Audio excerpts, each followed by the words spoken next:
अध्याय 19. माझ्यावर म्हणजे खुद्द हेमाडपंतांवर झालेल्या बाबांच्या कृपाप्रसादाचे वर्णन. भाग दुसरा. श्री गणेशाला नमस्कार असो, श्री सरस्वती देवीला नमस्कार असो, श्री गुरु महाराजांना नमस्कार असो, श्री कुलदेवतेला नमस्कार असो, श्री सीता व श्री रामचंद्र यांना नमस्कार असो, श्री सद्गुरू साईनाथांना नमस्कार असो. हा साई लहानांहून अत्यंत लहान व मोठ्यांहून अत्यंत मोठा आहे. ब्रह्मदेवापासून ते लहानशा झुडपापर्यंत सर्व जातींच्या वस्तू तोच आहे. अशा सद्वस्तूला रंग, रूप व काही आकार देऊन डोळ्यांनी पाहण्याची अंतःकरणात इच्छा उत्पन्न झाली. सूर्योपासक दिव्याची वात पेटवून सूर्याची भक्तिभावाने आरती करतात किंवा गणपतीचे भक्त गुळाचा गणपती करून त्याला गुळाचाच नैवेद्य दाखवितात, अथवा काही लोक महासागरातून ओंजळीने पाणी घेऊन त्यानेच त्याला अर्घ्य देतात. हे सर्व वरवर पाहता योग्य नव्हे, परंतु सूर्य व सागर हे अत्यंत उदार मनाचे असल्याने ते भक्तांचा भाव पाहतात. त्यांचे उचित किंवा अनुचित याकडे कुठले लक्ष? भक्तांचा गौरव करणे हाच त्यांचा हेतू असतो. समानशिले व्यसनेषु सख्यम, म्हणजेच सारखा स्वभाव अथवा व्यसन किंवा छंद असलेल्यांची मैत्री असते. हा जरी सामान्य नियम असला तरी देह आणि आत्मा यांचे एकत्र राहणे हा याला मोठा व न टाळता येण्यासारखा अपवाद आहे. स्वभावाने जरी एकमेकांहून हे अगदी वेगळे असले तरी त्या दोघांची मैत्री आश्चर्यकारक आहे. एकास दुसऱ्याशिवाय करमत नाही, एक क्षणही ते वेगळे राहत नाहीत. हा देह नाशवंत आहे, तर आत्मा कुठल्याही स्थित्यंतर किंवा बदलाशिवायचा आणि कधीही नाश न पावणारा आहे. दोघांचे प्रेम अमर्याद आहे आणि त्यामुळेच संसार चक्रात पुन्हा पुन्हा फिरणे माणसाच्या वाट्यास येते. आत्मा ही मोठी शक्ती आहे, तिच्यापेक्षा अव्याकृत सूक्ष्म असते. तेच आकाश, प्रकृती किंवा अव्यक्त होय आणि त्यालाच माया असेही म्हणतात. या सर्वांपेक्षा पुरुष सूक्ष्म असतो, जेथे सर्व इंद्रियांना विश्रांती असते. सर्वांची अंतिम गती व शुद्ध ब्रह्म हे तेच. असा हा आत्मा स्वतः निर्विकारी स्फटिकासारखा अदूषित असून संसारामध्ये माया व कर्माने बांधलेला दिसतो. रंग जसा लाल, काळा किंवा पिवळा असेल तसा स्फटिकाचा रंग दिसतो, परंतु मुळात तो सर्व रंगांहून निराळा, स्थित्यंतराशिवायचा व निर्मळ असतो. दूर मैदानावर मृगजळ आहे असे वाटते. शिंपल्याच्या ठिकाणी चमकदार रूपे भासते आणि दोरीचे वेटोळे पाहून उगाच सर्पाचा खोटा भास होतो. दोरीवर सर्पाचा आरोप वस्तुतः जसा आधाराशिवाय चुकीचा आहे, तसाच मी देह आहे हा अभिमान मुळात मुक्त असलेल्या आत्म्याला खोटे बंधन आणतो. देह, इंद्रिये, मन व प्राण याहून आत्मा वेगळ्या गुणधर्माचा आहे. तो स्वतःच्या तेजाने प्रकाशणारा, शुद्ध चैतन्ययुक्त, विकार व आकार यांच्याशिवायचा आहे. जोवर देह, बुद्धी, मन व प्राण यांचा अभिमान आहे तोवर कर्तृत्व व भोक्तृत्व असणारच आणि त्यांची जाणीवही टाळता येणार नाही. वडाचे बीज किती सूक्ष्म, परंतु त्याच्या गर्भात सबंध वडाच्या वृक्षाची शक्ती साठवलेली असते आणि त्या वृक्षाच्या पोटात अगणित बीजे असतात आणि त्या बीजांमध्ये कोट्यवधी वृक्ष असतात. आधी बीज एकले, बीज अंकुरले, एका बीजापोटी तरु कोटी कोटी. अशा प्रकारे वडाच्या प्रत्येक बीजापोटी वडाचा एक एक वृक्ष असतो. याचा अनुभव सृष्टीच्या नाशापर्यंत होत असतो. या विश्वातही प्रत्यक्ष तसेच चालत असते, हे नीट लक्ष देऊन पहा.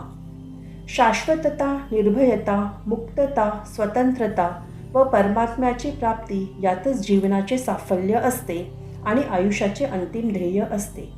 ज्ञानाशिवाय मोक्ष नाही, विरक्तीशिवाय ज्ञान प्राप्त होत नाही आणि जोपर्यंत मनाला संसार अनित्य वाटत नाही तोपर्यंत विरक्तीची कल्पना स्फुरत नाही.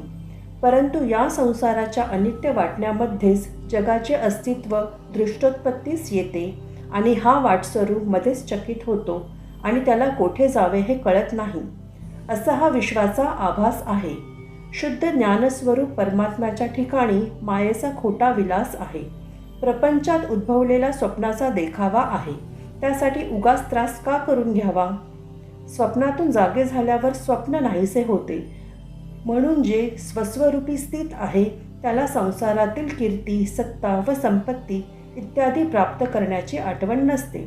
सर्व आत्म्यांचे ऐक्य आहे असे अनुभवाचे ज्ञान झाल्याशिवाय व आत्म्याचे खरे स्वरूप जाणल्याशिवाय शोक मोहाचे बंधन तुटण्याला दुसरा काही सावधानतेचा मार्ग नसतो. ज्ञानमार्ग हा सर्वात श्रेष्ठ मार्ग आहे असा जरी बाबा रात्रंदिवस उपदेश करीत असत तरी ते सर्वसाधारणत भक्तिमार्गाचेच अवलंबन करण्यास सांगत असत. ज्ञानमार्गाचा महिमा सांगताना ते म्हणत की ज्ञानमार्ग रामफळासारखा असतो. भक्तिमार्ग म्हणजे सीताफळाचा आस्वाद घेणे होय.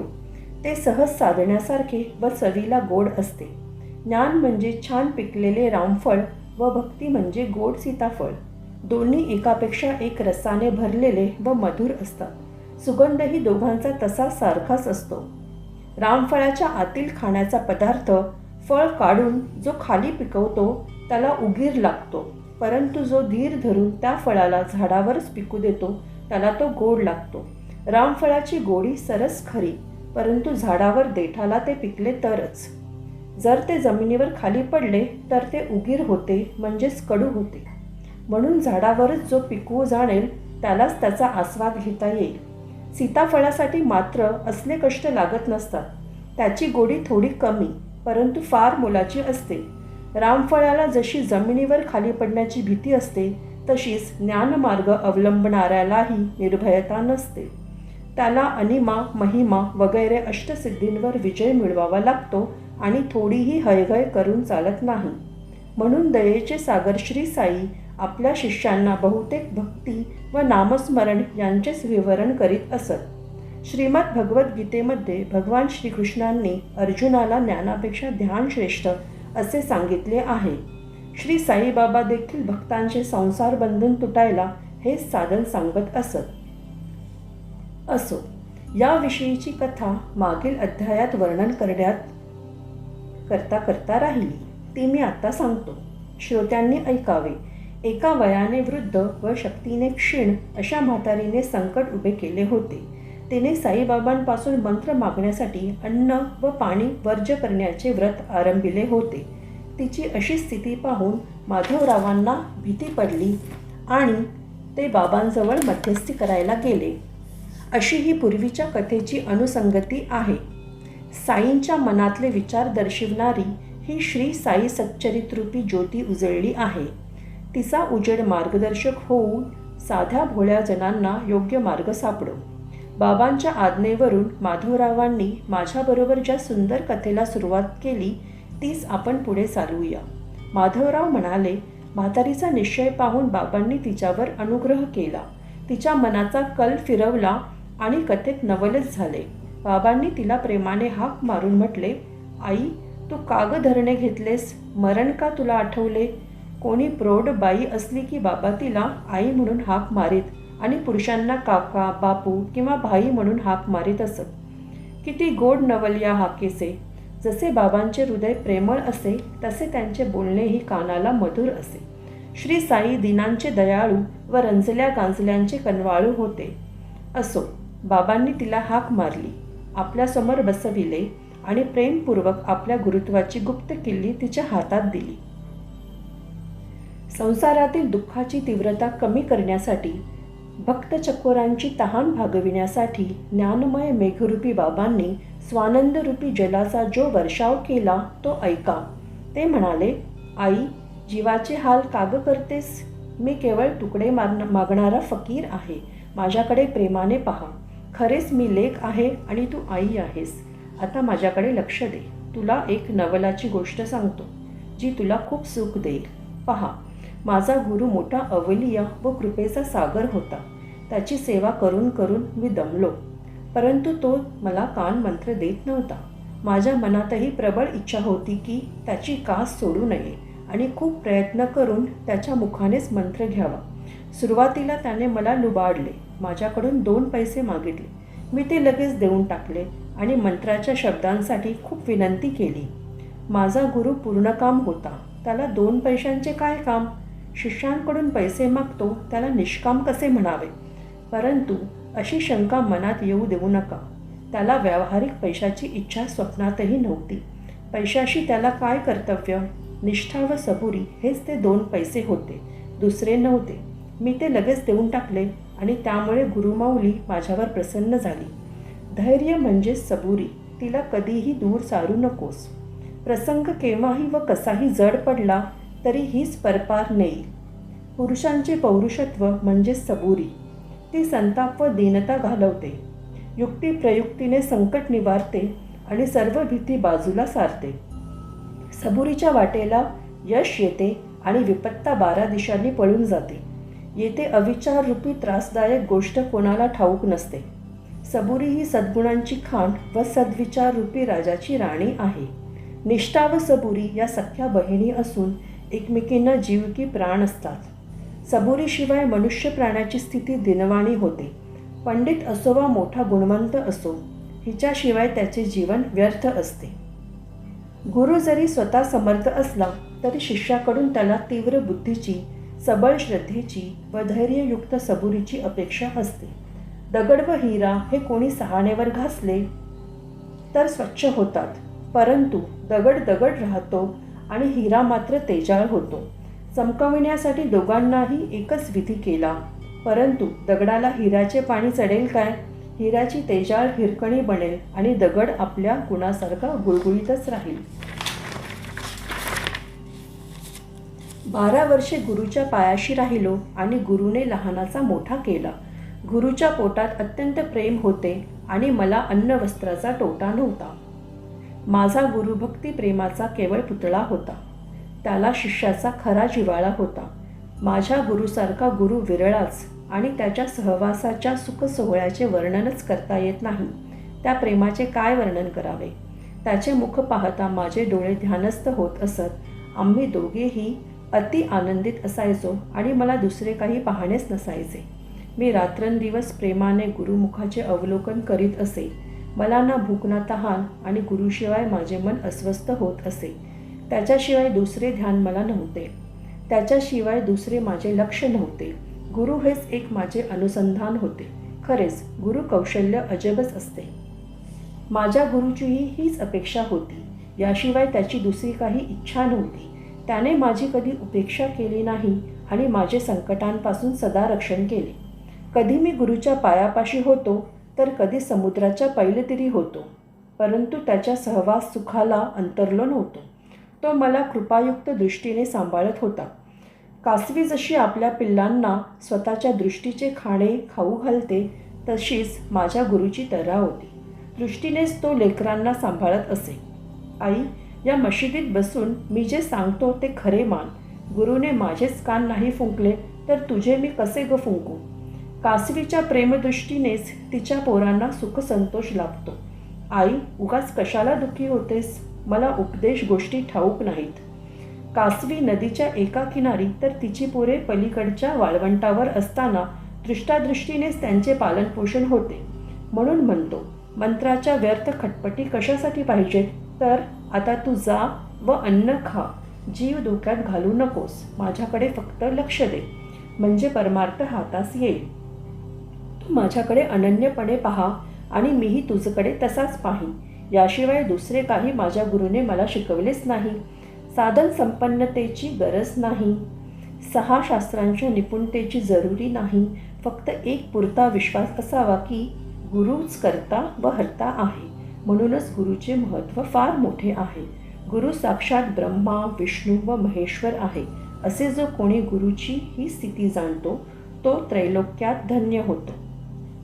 अशा प्रकारे त्या म्हातारीला बाबांनी बोध केल्यावर ती गोष्ट तिच्या मनात ठसली आणि तिने बाबांच्या चरणांवर मस्तक ठेवून आपले व्रत थांबविले.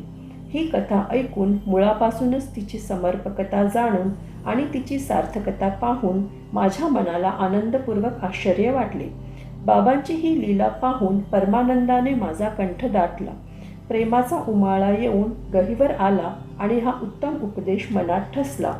माझा कंठ दाटलेला पाहून माधवराव मला म्हणाले, का हो अण्णासाहेब, का गहिवरला आणि स्वस्त कशासाठी बसला? बाबांच्या तर कथा अगणित आहेत, किती म्हणून सांगू आता तुम्हाला. माधवराव असे बोलत असताना मशिदीतील वाजत असलेली घंटा ऐकली.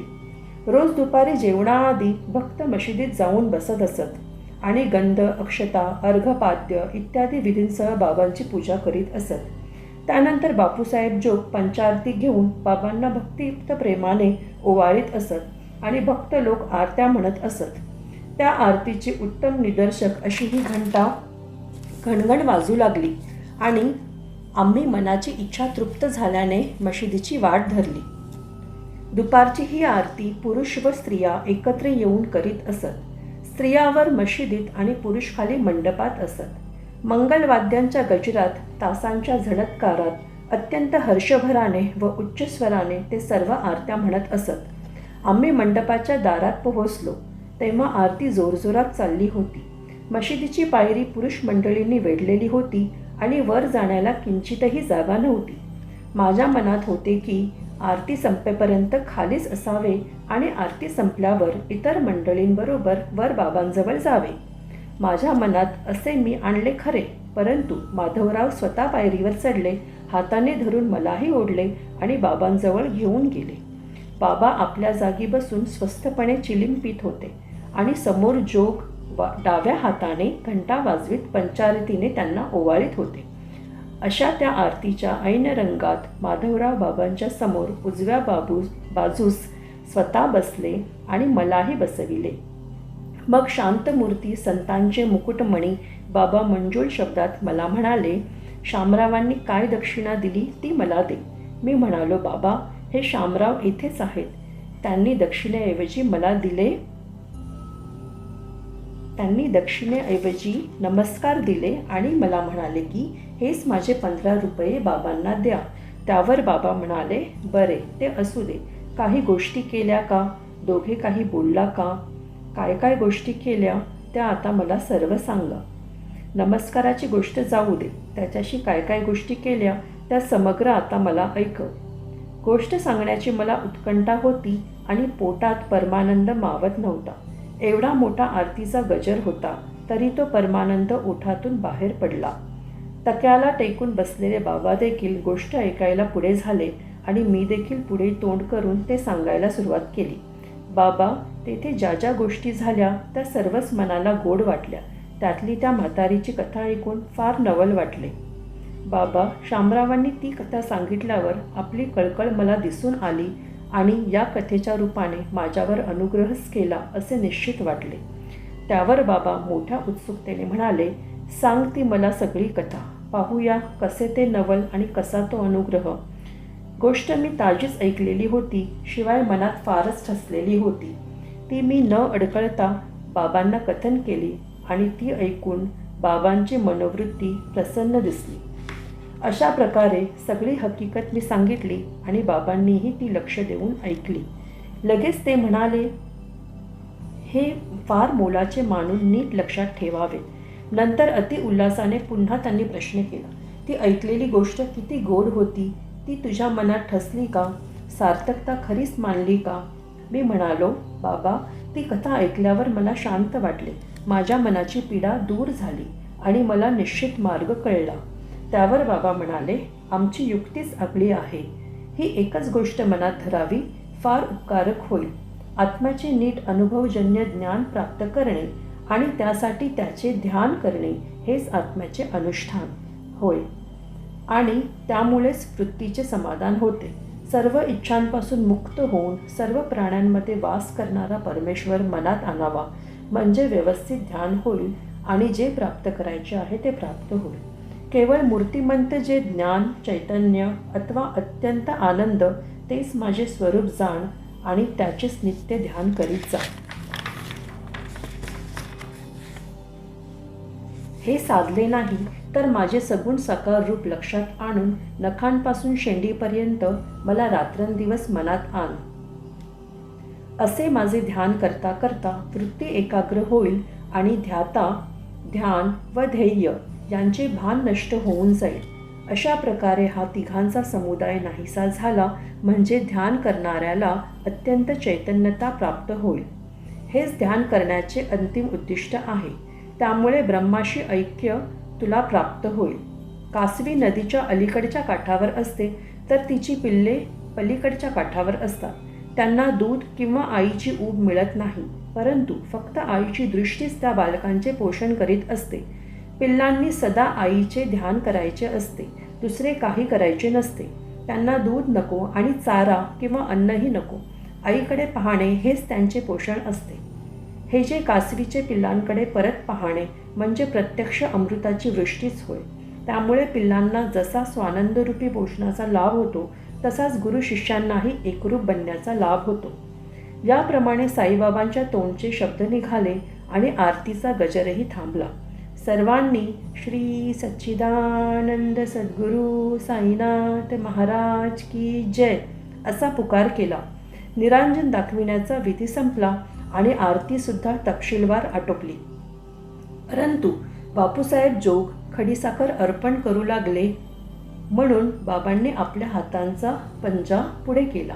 त्यात नेहमीप्रमाणे जोगांनी ओंजळभर खडीसाखर नमस्कारपूर्वक अत्यंत प्रेमाने घातली व बाबांनी ती सबंध खडीसाखर माझ्या हातात रिकामी केली आणि म्हणाले, मी सांगितलेली ही गोष्ट लक्षात ठेवली तर या साखरेसारखी स्थिती होईल.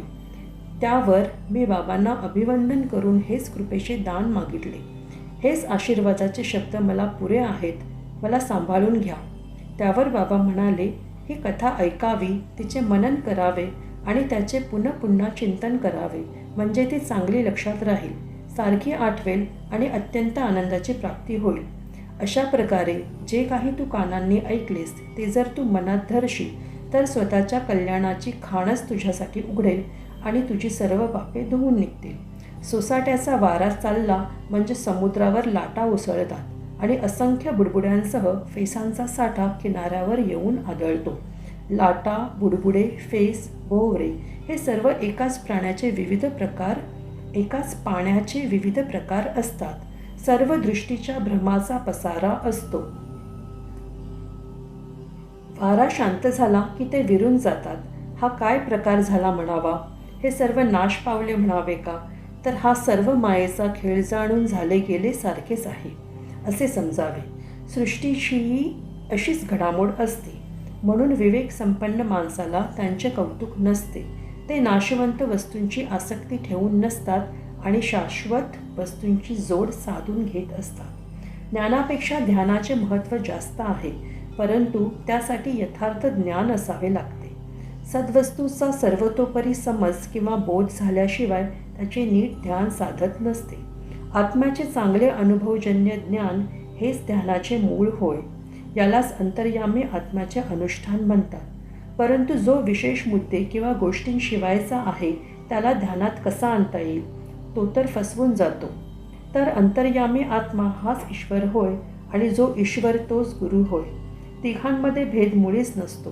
पुन्हा पुन्हा चिंतन चांगले पक्के झाले आणि ध्याता व ध्यान एकमेकात मिसळून गेले म्हणजे दिवा जसा अजिबात वारा वाहत नसताना स्थिर असतो, त्याप्रमाणे चित्ताला शांतता येते आणि तिलाच समाधी म्हणतात. सर्व इच्छा आकांक्षांपासून अगदी मुक्त होऊन तो सर्व प्राण्यांचा अंतर्यामी आहे असे जाणून आपल्याशिवाय जगात दुसरे काहीच नाही हे समजून कसलीही व कोणाचीही भीती नसलेली स्थिती प्राप्त झाली की तो ध्यानात येतो. मग अविद्येमुळे उत्पन्न झालेल्या कर्मांच्या बंधनांचे संबंध तटातट तुटतात. विधी निषेधाचे निर्बंध सुटतात आणि मुक्तीचा आनंद लुटायला मिळतो. आधी आत्मा आहे की नाही, तो एकच आहे की ठिकठिकाणी निरनिराळा आहे आणि तो कर्म करणारा आहे की तो कर्म करीतच नाही, हे पाहण्यासाठी 6ही शास्त्रे धुंडाळावीत. सर्व प्राण्यांमधील आत्मे एकच आहेत याचा प्रत्यक्ष अनुभव घेणे हीच ज्ञानाची पराकाष्ठा आहे. मोक्षाची व परमानंदाची उत्पत्ती खरी तेथूनच होते. आंधळ्या माणसाकरिता हत्तीचे वर्णन करण्यासाठी बृहस्पतीसारखा वक्ता आणला तरी त्याच्या वक्तृत्वाने हत्तीचे स्वरूप ध्यानात येत नसते. वाणीला अगम्य अशा वस्तूचे वर्णन करता येत नसते. वक्त्याचे तोंड आणि श्रोत्यांचे कान काय गेलेले डोळे परत आणतील?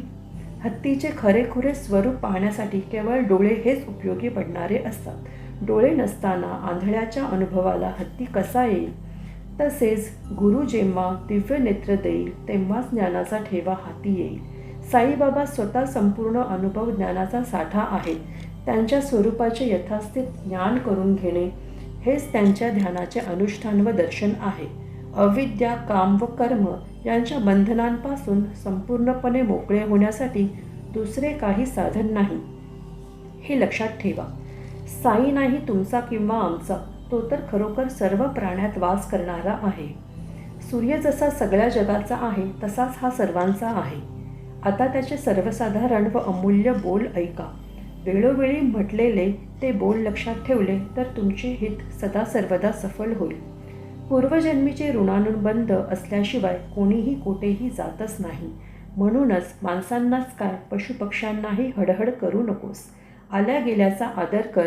तहानलेल्याला पाणी, भुकेलेल्याला भाकरी, उघडे अंग असलेल्याला वस्त्र आणि ठाव ठिकाण नसणाऱ्याला बसण्यासाठी ओटा दिला तर श्रीहरीला संतोष होईल. तुझ्या मनात एखाद्याला पैसा कसा द्यावा अशी शंका वाटत असेल तर देऊ नकोस, परंतु त्याच्या अंगावर कुत्र्यासारखा ओरडू नकोस.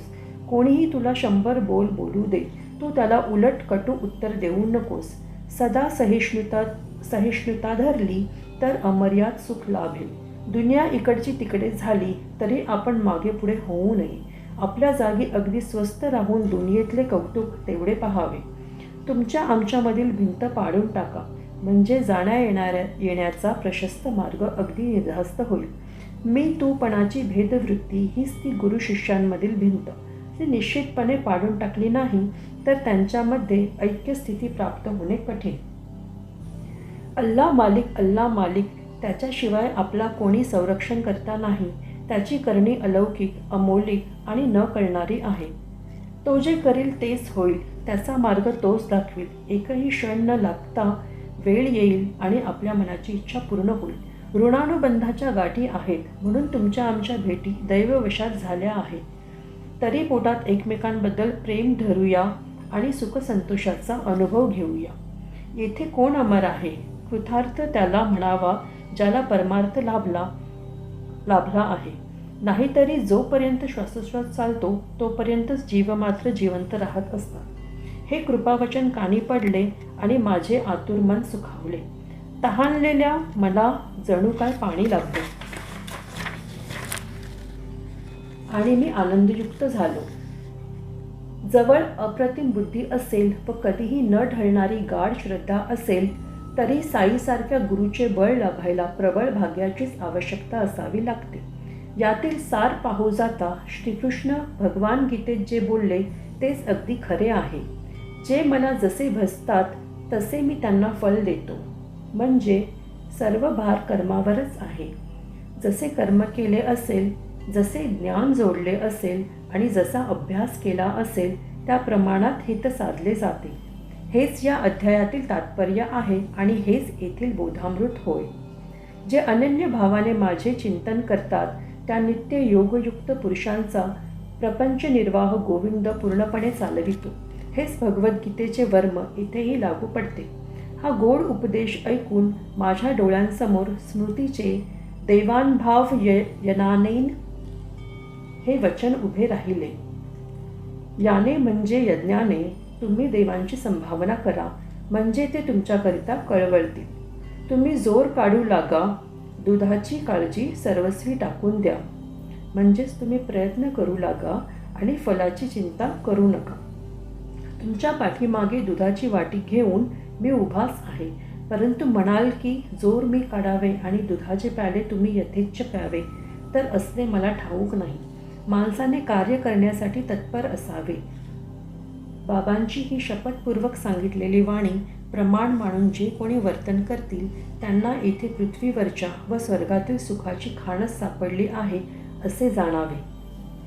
आता श्रोत्यांना आणखी मी विनंती करतो की एक क्षण चित्त सुस्थिर करा आणि माझ्या अनुभवाची निश्चयाला पोषक देण्याच्या साईबाबांच्या स्वभावाबद्दलची एक कथा ऐका.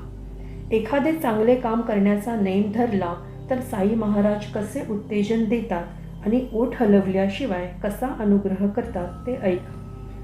भक्ताने बाबांना अनन्यपणे शरण जावे, म्हणजे मग त्याला भक्तीचे कौतुक पाहायला मिळेल आणि बाबांच्या लीलेचे नित्य नवे आश्चर्य अनुभवायला मिळेल. असो, प्रातःकाळच्या प्रहरी झोपेतून जाग आल्यावर जर चांगल्या विचारांची लहर उठली तर तीच निश्चयाने वाढवावी. पुढे त्याच विचारांनी आणखी जोपासना झाली तर अत्यंत संतोष होईल, बुद्धीचा विकास होईल आणि मनाला प्रसन्नता लाभेल, असे एका संताचे वचन आहे. मला वाटले की त्या वचनाची प्रचिती घ्यावी. त्याप्रमाणे जेव्हा मी अनुभव घेतला तेव्हा माझ्या मनाला शांती वाटली आणि अंतःकरणाला आश्चर्य वाटले.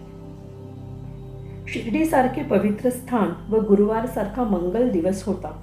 मनाला वाटले रामनामाचा अखंड जप करावा.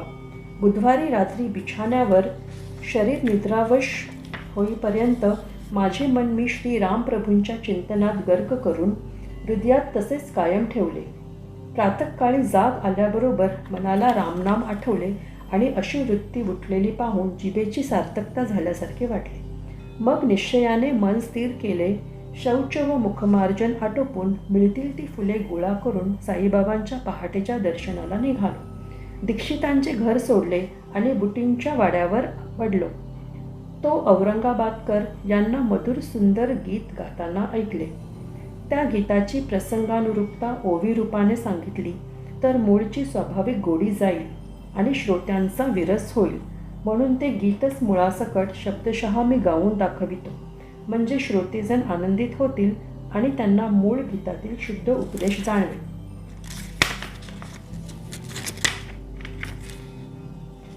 पद. गुरु कृपांजन पायो मेरे भाई, राम बिना कछु मानत नाही. अंदर रामा बाहर रामा, जहाँ देखे वहाँ पूर्ण कामा. जागत रामा सोवत रामा, सपने में देखत सीता रामा. एका जनार्दनी अनुभव निका, जहाँ देखे वहाँ राम सरीखा. याचाच अर्थ, हे भैया, गुरुकृपेचे अंजन म्हणजे डोळ्यात घालायचे काजळ, ज्यामुळे दृष्टी साफ होते, ते मला लाभले आहे. आता मी रामाशिवाय दुसरे काही मानतच नाही. अंतःकरणात राम, बाहेर राम, जेथे पहावे तेथे हा पूर्ण काम, म्हणजे सर्व इच्छा पूर्ण झालेला रामच दिसत आहे. जागे असताना राम, झोपलो असताना राम व स्वप्नातही हा सीताराम मला दिसत असतो. स्वामी जनार्दनाच्या शिष्य एकनाथाला एक उत्कृष्ट व सुरेख अनुभव येत आहे. त्याला जेथे पहावे तेथे सारखा रामच दिसत आहे. आधीच मनाने निश्चित केले होते की रामनामी चित्ताला नेम लावावा आणि त्या निश्चयाला सुरुवात होत नाही. तोच या गीताने जणू काय त्याला दृढताच दिली. त्यामुळे मनाला जाणीव झाली की माझ्या निश्चयरूपी अंकुराला दयासागर साई समर्थ या गीतरूपी पाण्याचा शिडकाव करीत आहे का. हातात तंबोरी घेऊन साईबाबांच्या समोर अंगणात उच्च स्वराने औरंगाबादकरांनी म्हटलेली ही ओळ मी ऐकली. औरंगाबादकर बाबांचे भक्त व माझ्यासारखेच बाबांच्या पायी अनुरक्त होते. अनेक गीते तोंडपाठ असताना हेच गीत त्यावेळी त्यांच्या गाण्याची स्फूर्ती का बरे व्हावी, माझ्या मनातले विचार कोणालाच ठाऊक नव्हते. मग हेच गीत का गायले जावे. बाबा जसे सूत्र हलवितात तसेच मनात स्फुरण होते. आम्ही सर्व केवळ कळसूत्री बाहुल्या आहोत व साई माऊली सूत्रधार आहेत. त्यांनी स्वतः न बोलता चांगली उपासना माझ्या हाती दिली. माझ्या मनातील इच्छा जणू काय बाबांच्या अंतःकरणात प्रतिबिंबित झाली आणि वर वर्णन केल्याप्रमाणे त्यांनी त्याची प्रचिती मला ठामपणे दाखविली. या नामाचे केवढे महत्त्व संतांनी व आचार्यांनी वर्णिले आहे. मी पामर त्याचे आणखी काय वर्णन करू. स्वामी समर्थ रामदास म्हणतात, बहु चांगले नाम या राघवाचे, अति साजिरे स्वल्प सोपे फुकाचे. करी मूळ निर्मूळ घेता भवाचे, जीवा मानवा हेची कैवल्य साचे. संत तुकोबा म्हणतात, तुका म्हणे रामनामी, कृतार्थ झालो आम्ही. नाम घेता न लगे मोल, नाम मंत्र नाही खोल. दोची अक्षराचे काम, उच्चारावा राम राम. संत तुलसीदास म्हणतात, राम नाम कर अमित प्रभावा. संत पुराण उपनिषद गावा. सतत जपत शंभू अविनाशी, शिव भगवान ज्ञान गुण रासी. रामरक्षा स्तोत्रात तर शंकराने पार्वतीला रामनामाचे महत्त्व सांगताना त्याची तुलना श्री विष्णूच्या 1000 नावांबरोबर केली आहे. राम रामेती रामेती रमे रामे मनोरमे, सहस्रनाम तत्तुल्य रामनाम वरानने. या नामामुळेच स्वरूप प्राप्ती होते. राम ही 2 अक्षरे तो कोळी उलटे म्हणाला आणि वाटपाड्या असून त्याचा उद्धार झाला. वाल्या नामाचा कोळी असून त्याचा वाल्मिक ऋषी झाला आणि बोललेले शब्द खरे होण्याची सिद्धी प्राप्त झाली. मरा मरा उलटे म्हणता म्हणता जिभेवर राम उमटला आणि राम जन्माला येण्याच्या आधीच त्याचे चरित्र लिहिता झाला. रामनामाने पतित पावन होतात, रामनामाने मोठा लाभ होतो, रामनामाने अनन्य भजन घडते आणि रामनामाने माणसाला ब्रह्मप्राप्ती होते. रामनामाच्या आवर्तनाने जन्ममरणाचे धरणे उठते. एका रामनामाच्या स्मरणाने अगणित लाभ होतात. जेथे रामनामाचे गर्जन असते तेथे विष्णूचे सुदर्शन चक्र फिरत असते आणि कोट्यवधी विघ्नांचा नाश करीत असते. दिनांचे रक्षण करणारे हे रामनाम आहे. साईबाबांना उपदेश करण्याकरिता योग्य जागेची किंवा वेळेची जरुरी नसते. ते उठता बसता किंवा चालतानाही सहजपणे निश्चितपणे सर्व उपदेश करीत असत. याविषयीची एक गोड कथा श्रोत्यांनी आदरपूर्वक श्रवण करावी, म्हणजे साईबाबांच्या दयाळूपणाचा व सर्वत्र विद्यमानत्वाचा अनुभव येईल.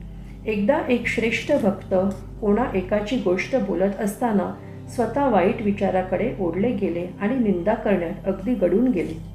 चांगले गुण राहिले एकीकडे आणि निंदा तोंडातून दोन्ही बाजूंनी जोराने वाहू लागली. मूळ गोष्टीचा चुतडा झाला आणि निंदेला ऊत आला. काही कारणाने कोणाचे आचरण निंद्य किंवा ठपका ठेवण्यासारखे असले तर त्याची कीव जाणून त्याला आपल्यासमोरच प्रबोधन करावे. निंदा कधी करू नये हे तर प्रत्येकजण स्वतः जाणतो, परंतु ही निंदा करण्याची वृत्ती दाबता दाबली जात नाही आणि पोटात मावत नाही. तेथून मग घशात येते, हळूहळू ओठांवर येऊन सुखासमाधानाने बाहेर वाहते. खरेच निंदकासारखा त्रिभुवनात कोणी उपकार करणारा नाही. ज्याची तो निंदा करतो त्याचे तो नाना तऱ्हेने कल्याण करतो. कोणी रिठ्याने मळ काढतात, कोणी साबणादी साधनांनी व कोणी स्वच्छ पाण्याने मळ काढतात, तर निंदक जिभेने मळ काढतात. दुसऱ्यांवर करण्यासाठी स्वतःची मानसिक अधोगती जे सहन करतात त्यांची उपकार करण्याची कृती महान होय. निंदक खरोखरीच अतिवंदनीय आहेत. ज्यांची ते निंदा करतात त्यांना ते पावलोपावली सावध करतात. निंदेच्या निमित्ताने त्यांचे दोष त्यांना जाणवितात आणि भविष्यातील अनेक प्रकारचे अनर्थ टाळवितात. त्यांच्या उपकारांची मी किती बरे स्तुती करू. ज्यांच्या महानतेचे साधू संतांनी अनेक तऱ्हांनी वर्णन केले आहे त्या निंदक जनांना माझा साष्टांग नमस्कार असो. त्या भक्ताच्या तोंडाला निंदा करण्याचा ऊत आलेला पाहून ती ऐकणाऱ्यांना किळस आली आणि ती सर्व मंडळी बाबांच्या दर्शनासाठी मशिदीकडे निघाली आणि निंदक भक्त शौचासाठी नाल्याकडे निघाले. साईबाबा पूर्ण अंतर्ज्ञानी होते. भक्तांना वेळीच ते शिकवण देत असत. पुढे त्यांनी कसा प्रकार घडवून आणला तो ऐका. मंडळींसह बाबा लेंडीबागेकडे निघाले असताना बाबांनी त्या निंदक भक्ताबद्दल चौकशी केली. त्यावर मंडळी म्हणाली की ते नाल्यावर शौचाला गेले आहेत. नंतर आपला कार्यक्रम आटोपल्यावर बाबांची स्वारी लेंडीवरून परत फिरली. नाल्यावरून ते निंदक भक्तही घरी जाण्यासाठी परत फिरले. वाटेत त्यांची व बाबांची भेट झाली आणि जी हकीकत घडली ती काळजीपूर्वक ऐका, अशी मी श्रोत्यांना हात जोडून विनंती करतो. तेथेच एका कुंपणाशेजारी गावातील एक डुकरी जनलोकांचा मलोत्सर्ग गोड पक्वानाप्रमाणे प्रेमाने व आवडीने मनसोक्त चाखत असलेली आपल्या हाताने दाखवून त्या भक्ताला बाबा म्हणाले, पहा त्या डुकरीच्या जिभेला काय गोडी वाटते आहे. जनलोकांचा मलोत्सर्ग कुस्करत आहे आणि आपल्या आप्तजनांवर राग दाखवण्याची आपली हौस यथेष्ट फेडून घेत आहे. मोठ्या पुण्याईने प्राप्त झालेला हा मानवाचा जन्म जो अशा रीतीने फुकट घालवून स्वतःचा घात करून घेणाऱ्याला ही शिर्डी कोणते सुख देऊ शकेल. बाबा असे बोलत गेले आणि ते बोल त्या निंदक भक्ताच्या अंतःकरणात जोराने शिरून फार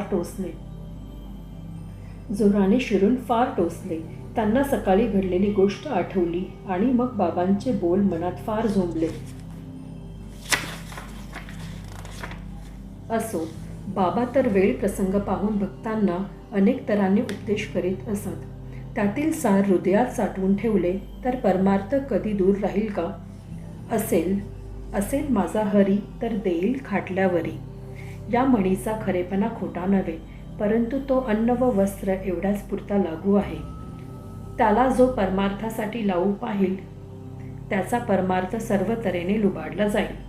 जैसे जो करील तैसे तो भरील हे बाबांचे बोल अत्यंत मोलाचे आहे.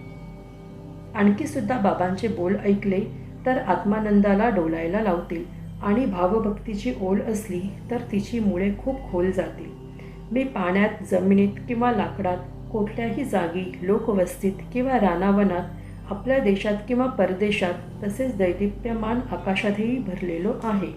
मी एकदेशी नव्हे, 3.5 हातांच्या मर्यादित जागेत माझे अस्तित्व जे मानतात त्यांची चुकीची समजूत दूर करण्यासाठी मी देह धारण केला आहे. जे भक्त मनात कोणतीही इच्छा न धरता एकनिष्ठेपणे केवळ माझे एकट्याचेच रात्रंदिवस भजन करतात त्यांना मी तूपणाच्या दुजाभावाशिवायचे प्रत्यक्ष मी पण प्राप्त होते. गूळ गोडीशिवाय वेगळा राहू शकेल, समुद्र लाटांशिवाय वेगळा राहू शकेल किंवा डोळा तेजाला सोडून राहील, परंतु माझा भोळा भक्त माझ्याशिवाय वेगळा राहणार नाही. ज्याच्या मनात जन्ममरणांचे फेरे निश्चितपणे चुकवायचे असतील त्याने प्रयत्नपूर्वक शास्त्रांनी सांगितल्याप्रमाणे सदाचाराने राहून कोणत्याही कारणाने मनोविकार शुद्ध होऊ न देता सदा सर्वदा शांत असावे. त्याने कोणाच्याही मनाला झोंबतील किंवा टोचतील असे शब्द बोलू नयेत, कोणाच्याही नाजूक भावना दुखवू नयेत किंवा उणेपणा उघड करू नये आणि सदा चांगल्या व पापरहित कर्मात मग्न असावे आणि आपल्या कर्तव्य कर्माकडे लक्ष ठेवून असावे. माझ्या ठिकाणी मन व बुद्धी लावून समर्थ अशा माझे सतत स्मरण करावे. अशा त्याला देहाचे कधीही काहीही हो याची पर्वा नसते आणि कसलीही भीती तर खात्रीने नसते. जो माझ्याकडे अनन्यपणे पाहतो, जो पापांपासून मुक्त करणाऱ्या माझ्या कथांचे श्रद्धेने वर्णन करतो व ऐकतो, जो माझ्याशिवाय दुसऱ्या कोणाबद्दलही भक्तिभाव धरीत नाही, त्याचे चित्त परमात्म स्वरूपच होईल. माझे नाव घ्या, मला शरण या, हे तर सगळ्यांना बाबा सांगत गेले, पण त्याबरोबरच आपण कोण ते जाणण्याकरिता त्यांना आपल्या कथांचे श्रवण व मनन करण्याचा उपदेश केला. अशा प्रकारे कोणा एकाला भगवंताचे नामस्मरण, तर दुसऱ्याला भगवंताच्या लीलेचे श्रवण, तर तिसऱ्याला भगवंताची पूजा अर्चा बाबा सांगत असत. वेगवेगळे नेम वेगवेगळ्या अधिकारी व्यक्तींना सांगितले जात. कोणा एकाला अध्यात्म रामायण, तर कोणाला ज्ञानेश्वरीचे पुरश्चरण, कोणाला हरिवदाचे पारायण, तर कोणाला गुरुचरित्राचे वाचन सांगत असत. कोणाला आपल्या पायांजवळ बसवीत, कोणाला खंडोबाच्या देवळात उगीमुगी बसण्यास सांगत, तर कोणाच्या गळ्यात विष्णू सहस्रनामावली कळकळीने बांधित, कोणाला रामविजय वाचण्याचा उपदेश करीत, तर कोणाला ध्यानधारणेचे व नामस्मरणाचे महत्त्व सांगत, कोणाला छांदोग्य उपनिषद व गीता रहस्य यांची स्वाभाविक गोडी श्रद्धापूर्वक अनुभवायला सांगत असत. अशा तऱ्हेने कोणाला काही दीक्षा देण्याच्या प्रकारांना सीमाच नव्हती. कोणाला प्रत्यक्ष तर कोणाला स्वप्नात सूचक उपदेश करण्याची त्यांची नवलाई तर अपूर्व होती. एकूण एक जातीचे भक्त धावून बाबांच्या दर्शनाला येत असत. एखाद्याची दारूवर फार प्रीती असली तर त्याच्या स्वप्नात बाबा जात, छातीवर बसत, हातापायांनी ती दाबून ठेवीत आणि दारूला कधीही स्पर्श करणार नाही असे कान धरून म्हणायला लावीत. तशी शपथ घेतल्यावरच त्याला सोडून जात असत. लग्नघरात ज्योतिषी जसे भिंतीवर हरी व हर यांची चित्रे काढतात, तसे ते गुरु ब्रह्मा, गुरु विष्णू सारखे मंत्र एखाद्या भक्ताच्या स्वप्नात जाऊन लिहित असत. कोणी चोरून योगासने लावून हठयोगाच्या साधनांचे प्रयोग करू लागलेले बाबांना अंतर्ज्ञानाने कळले तर त्याला ते अचूक टोमणा मारीत असत. त्याला एखाद्या अनोळखी माणसाबरोबर निरोप पाठवून देत की भाकर खाऊन स्वस्थ बसता येत नाही का, सपुरी धरून राहावे की, कोणाला प्रत्यक्ष भेटून निक्षून सांगत की आमची जात कडवी आहे, 1-2 वेळ समजावून सांगून पाहू, मग शेवटचा इलाज फार कडक उपयोगात आणू, आमच्या शब्दांची जो पर्वा करणार नाही त्या पोटच्या पोराला सुद्धा 2 तुकड्यात चिरून फेकून देऊ.